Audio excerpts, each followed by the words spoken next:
Friends అందరూ ఎలా ఉన్నారు? నేనైతే బాగున్నాను. మీరందరూ కూడా బాగున్నారని అనుకుంటున్నాను. ఈరోజు మన రెసిపీ వచ్చేసి శామగడ్డల పులుసు అండి.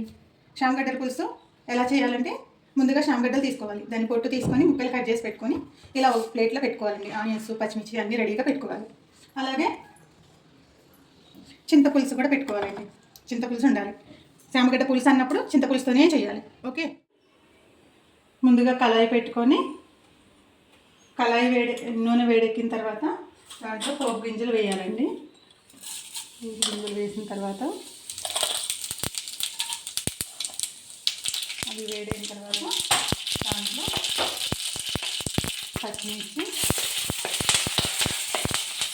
కరివేపాకు, ఆనియన్స్ అలా వేసి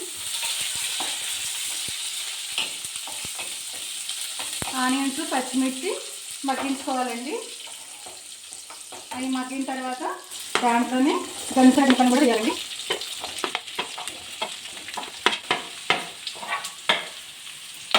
గంజగడ్డ ముక్కలు కూడా వేయాలండి. ఆ ముక్కలు బాగా మగ్గాలి.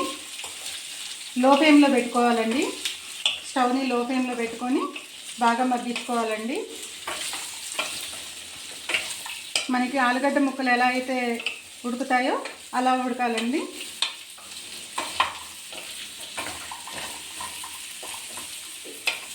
ఇలా సిమ్లో పెట్టుకొని బాగా కలుపుకొని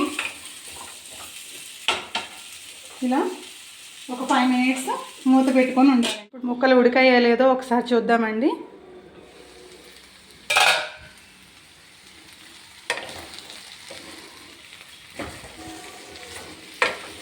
ఇంకా ఉడకలేదండి. ఇంకాస్త ఉడకాలండి.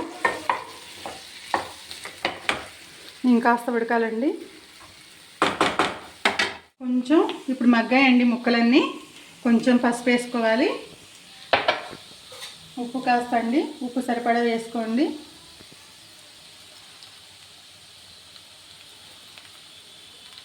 నాకైతే 2.5 spoons సరిపోతుందండి ఉప్పు. అలాగే కారం,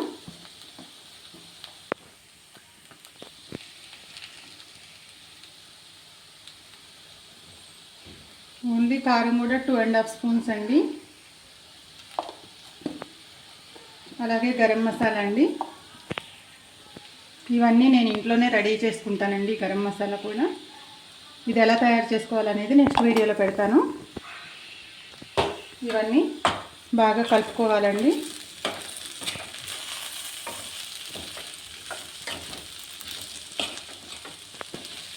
ఇవన్నీ బాగా ఉడికాయండి. బాగా కలుపుకొని వీటిలో మనం ముందుగా రెడీ చేసి పెట్టుకున్న చింతపులుసు మిశ్రమాన్ని పోసుకోవాలండి. పులుపు సరిపడా చూసుకొని పోసుకోండి. నాకు కరెక్ట్గా సరిపోతుందండి ఇది.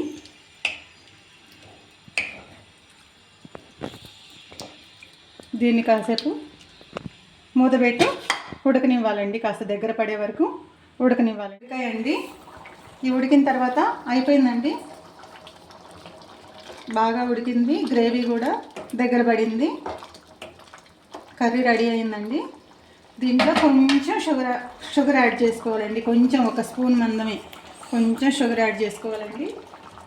అది వేసి బాగా కలుపుకోవాలి. ఇవేంటంటే బయట కొన్న గంజగడ్డలు కాదండి. ఇవి మా ఇంట్లో పండినవే. మా ఇంట్లో అమ్మ వాళ్ళు వేశారు గంజగడ్డలు. హోమ్ మేడ్ అండి.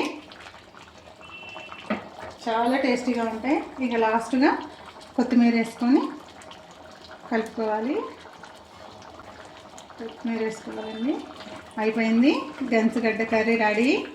మీ అందరికీ నచ్చుతుంది అనుకుంటున్నాను. మీరు కూడా ట్రై చేయండి ప్లీజ్ అండి. లైక్, సబ్స్క్రైబ్ చేయండి.